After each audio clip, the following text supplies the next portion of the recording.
I folded the email and set my phone face down on the kitchen table.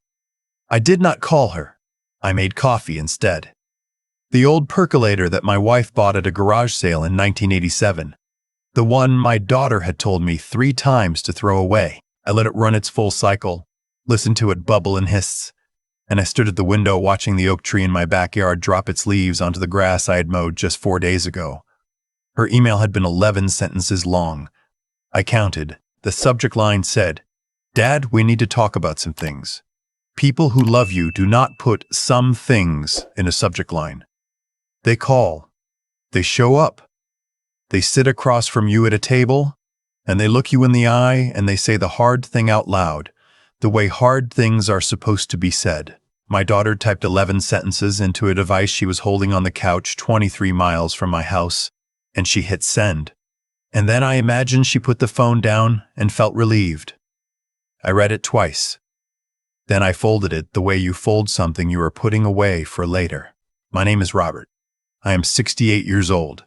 I spent 31 years as a structural engineer for a firm outside of Columbus, Ohio, and I retired 4 years ago when my knees started complaining on job sites, and my doctor said the word moderate in front of the word arthritis, and I decided that was my sign. My wife, Patricia, passed 2 years after I retired.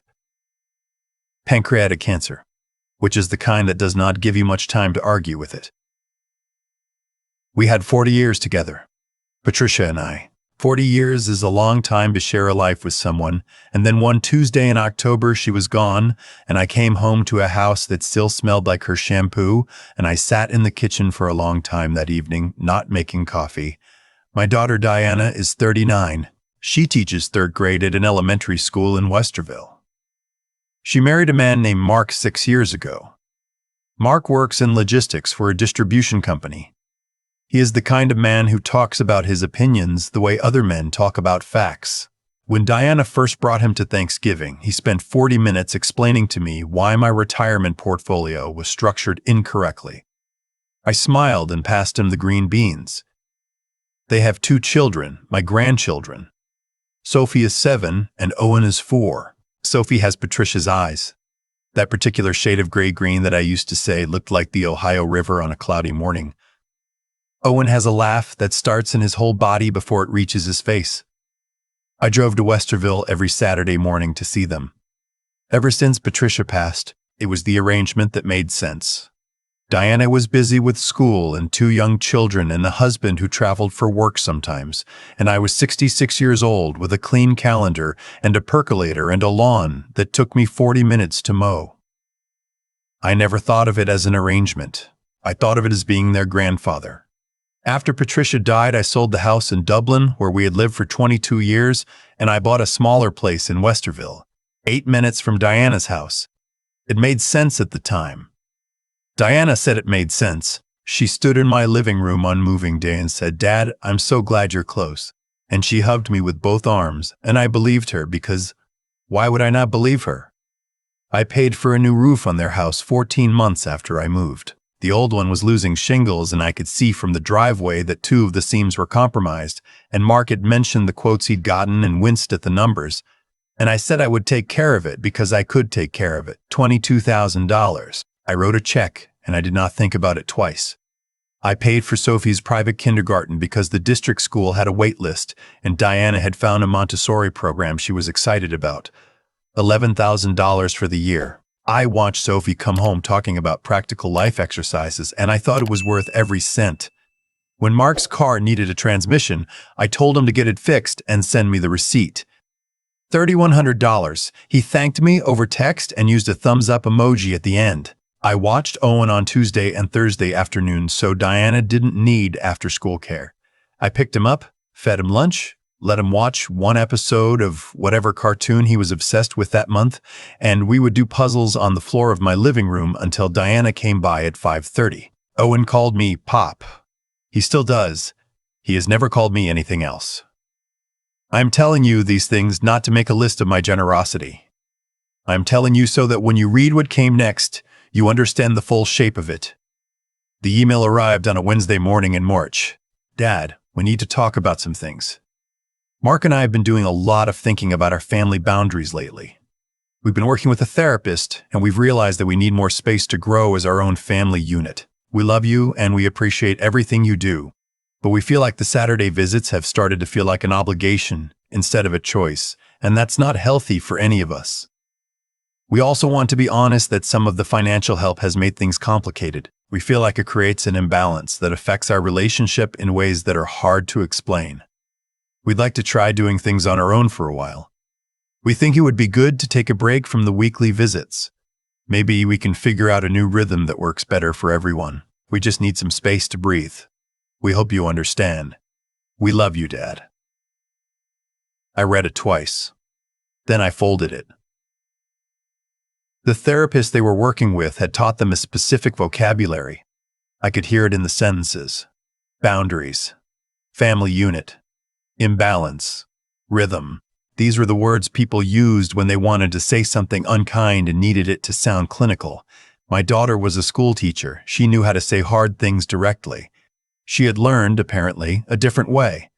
I noticed the email did not mention the roof, or the kindergarten, with the Tuesdays and Thursdays with Owen, or any Saturday in 2 years when I had shown up at 8 in the morning with a bag of groceries and cooked breakfast for all 4 of them and stayed until noon, and then driven home alone through the suburb streets, thinking about how much I loved those children. I set my phone face down on the kitchen table.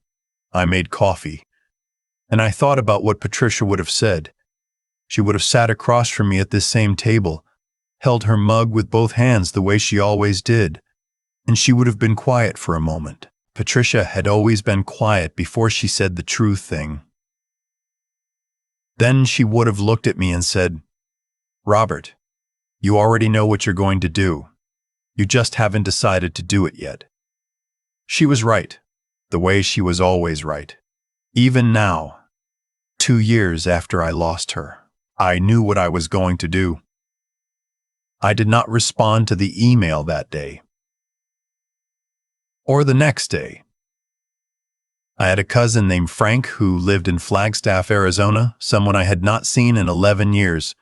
And on Friday I called him and asked if I could come stay for a week. Frank said of course, and laughed and told me to bring my good walking shoes because he had taken up hiking, and I was going to learn to like it whether I wanted to or not. I booked a flight for Monday. Before I left, I made 2 phone calls. The first was to my accountant, a methodical woman named Barbara who had managed my finances for 14 years and who never seemed surprised by anything I asked her. I explained what I wanted to do. She was quiet for 3 seconds, which was the closest Barbara ever came to expressing emotion, and then she said, "All right, I'll have the paperwork ready when you're back."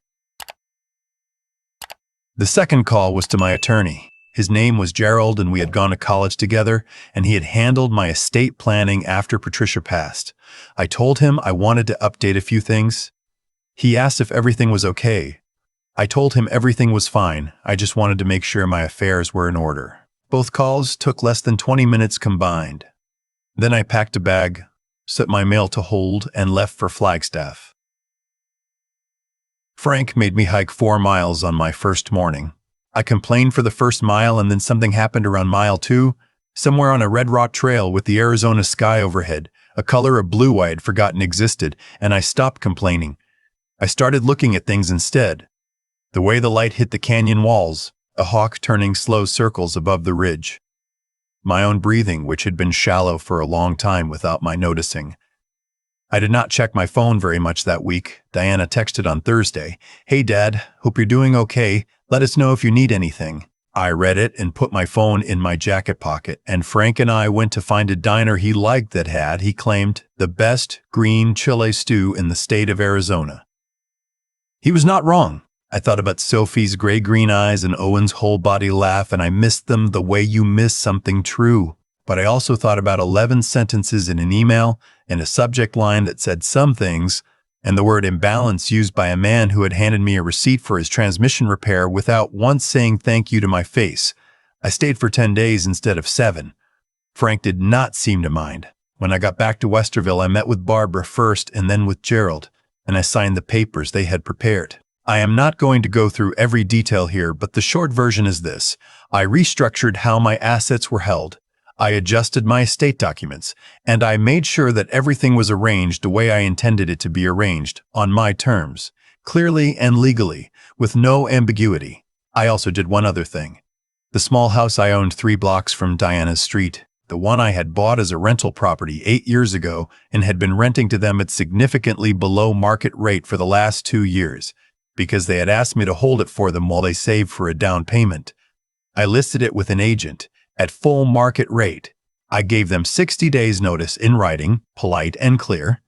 I did not explain why. The letter just said that I was reevaluating my rental properties and would not be renewing the arrangement. Then I called the Montessori school and quietly confirmed that Sophie's enrollment sponsorship would not be continuing for the following school year.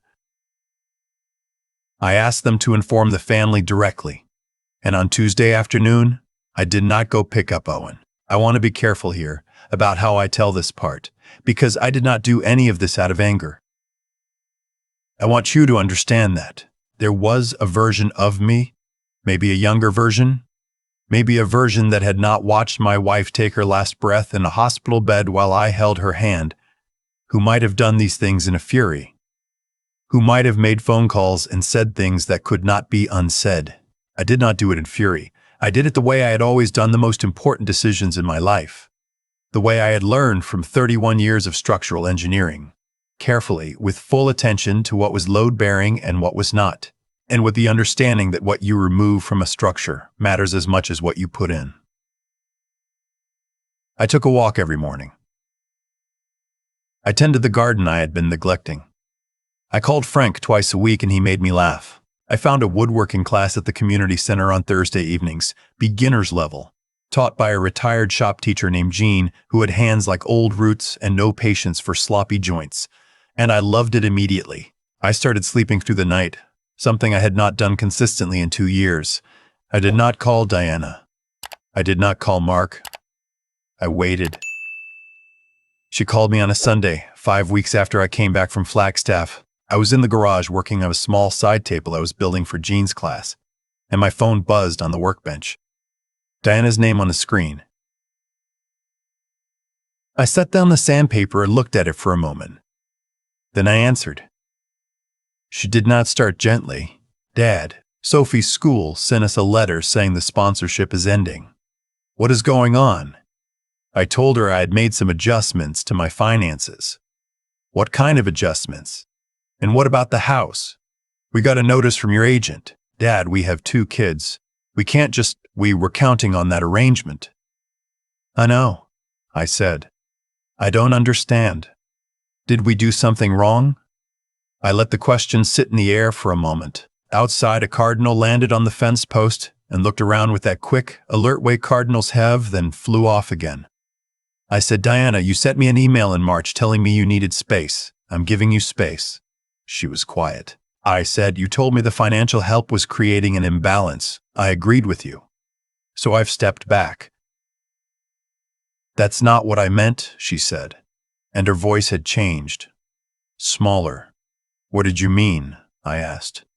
She didn't answer for a long moment. I could hear Owen in the background, his voice rising and falling with whatever game he was playing. I waited. Mark was going through a hard time, she said finally. He was feeling like... He has a lot of pride, Dad. He thought maybe you were...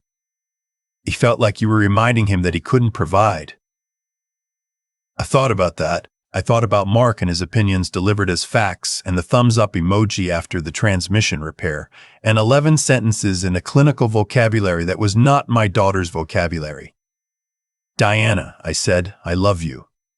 And I love those kids more than I know how to tell you, but I am not a service. I'm not a financial structure you can adjust when it becomes inconvenient. I'm your father. And your husband sent me an email. I know he wrote it, Diana. I know you're writing, asking me to stay away from my own grandchildren. And I respected that. I stayed away. She started to cry, quietly, the way she has cried since she was small, trying not to let you hear it. I know it was him, I said, more softly now. I know it wasn't you, but you sent it. Your name was on it. I'm sorry, Dad. Not the therapeutic vocabulary now. Just 3 words, direct. The way she used to talk to me before she learned to put things in subject lines. I told her I heard her. I told her I wasn't done being her father, that I would never be done. That she could tell Mark I said so, but I also told her that some things had changed and that I needed her to understand they had changed, not as punishment, but because I had to be honest about who I was and what I was worth. Not in dollars, in presence. In years given freely, and Tuesdays and Thursdays and 40 breakfast Saturdays and a roof in the rain, and Sophie's first day of school and Owen's whole body laugh in my living room. Those things have value, I told her. And I need you to know they have value. Not because I need a thank you, because I need you to know that the person who gave them is worth keeping. She cried a little more, and then she said, "Can I bring the kids to see you?" I looked around my garage at the half-finished side table. The tools hung on Jean's recommended layout on the pegboard, the late afternoon light coming through the single window and laying a yellow square on the concrete floor. I said, "Yes. Come Sunday. I'll make breakfast." That was 7 months ago. Mark came to that first Sunday. He shook my hand at the door, a firm handshake, looking me in the eye, and he said, "I owe you an apology, Robert. Just that. Nothing more, no clinical vocabulary, no caveats." I looked at him for a moment, and then I said, "I know. Come in. Coffee's on. We have not gone back to the way things were before, exactly. I do not think we should. The roof and the school and the transmission, those were from a version of our relationship where I confused being needed with being valued. I understand that now. I am not resentful of it. I just understand it differently than I did. I see the children on Sunday mornings and sometimes a Wednesday evening when Diana has a school thing and Mark is traveling. Owen still calls me Pop. Sophie showed me a drawing she made of our whole family last month, and she put me standing next to her with my hand on her shoulder, which I will keep until I cannot keep anything anymore.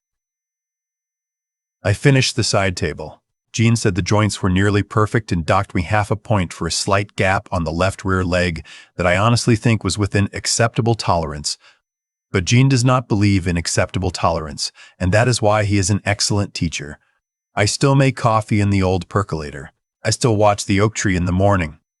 And sometimes, in the early quiet before the day gets going, I think about Patricia holding her mug with both hands, and I tell her, "You were right. I already knew what I was going to do. I just had to decide to do it." I believe she can hear me. I believe she is not surprised.